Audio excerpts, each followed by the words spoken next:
Good morning बच्चों। कक्षा 4 की हिंदी व्याकरण पार्ट 9 कारक। कारक क्या होता है उसके बारे में हम बता रहे हैं आप लोग को। देखो, संज्ञा अथवा सर्वनाम शब्दों का वह रूप, संज्ञा अथवा सर्वनाम शब्दों का वह रूप जो क्रिया से उनके संबंध को बताता है। संज्ञा अथवा सर्वनाम शब्दों का वह रूप जो क्रिया से उनके संबंध को बताता है कारक कहलाता है। हाँ, राम ने रावण को मारा। राम ने रावण को मारा तो ने क्या है? कारक। को मारा, किसको? रावण को मारा। टोकरी में फल है, में है कारक। पक्षी डाली पर बैठे हैं, पक्षी डाली पर बैठे हैं। माता जी बेटे के लिए खाना लाई, के लिए कारक। यह मनु की गाय है, हे भगवान सहायता करो। इन वाक्यों में ने, को, में, पर के लिए, की तथा हे भगवान शब्द संज्ञा शब्दों को वाक्य के अन्य शब्दों से जोड़ रहे हैं, इन्हें ही कारक कहा जाता है। तो संज्ञा अथवा सर्वनाम शब्दों का वह रूप जो क्रिया से उनके संबंध को, क्रिया मतलब जो कार्य करना होता है तो उनके संबंध को बताता है, वह क्या होता है? कारक कहलाता है। क्रिया शब्द क्या होता है? किसी कार्य के करने या होने का पता चलता है, वह शब्द क्रिया कहलाता है। संज्ञा और सर्वनाम शब्दों से क्रिया के संबंध को दिखाने वाले ने, को, से आदि शब्दों को पर, सर्ग अथवा विभक्ति चिन्ह अथवा कारक चिन्ह कहते हैं। संज्ञा और सर्वनाम शब्दों के क्रिया से संबंध को दिखाने वाले ने, को, से आदि शब्दों को परसर्ग अथवा क्या कहते हैं? विभक्ति चिन्ह अथवा कारक कहते हैं।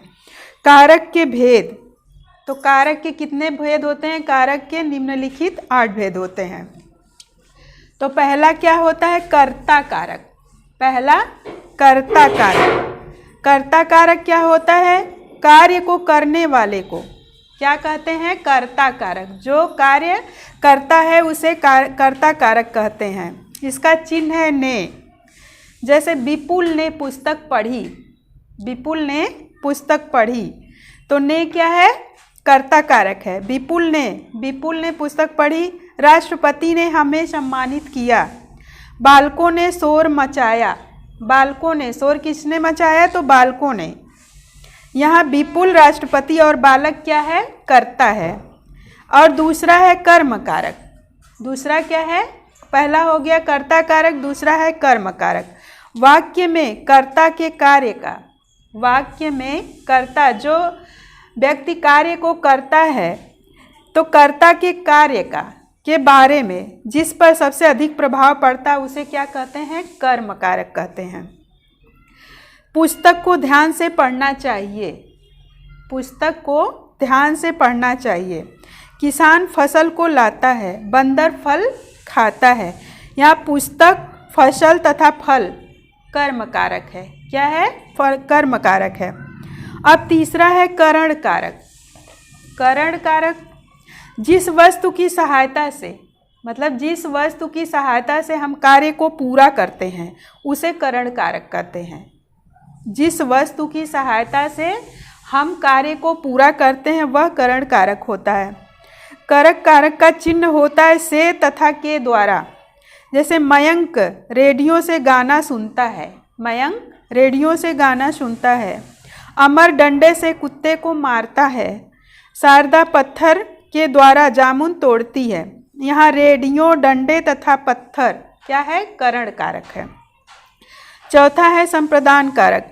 वाक्य में जिसके लिए कार्य किया जाता है, वाक्य में जिसके लिए कार्य किया जाता है उसे संप्रदान कारक कहते हैं। इसका चिन्ह है को तथा के लिए। भिखारी को भिक्षा देनी चाहिए।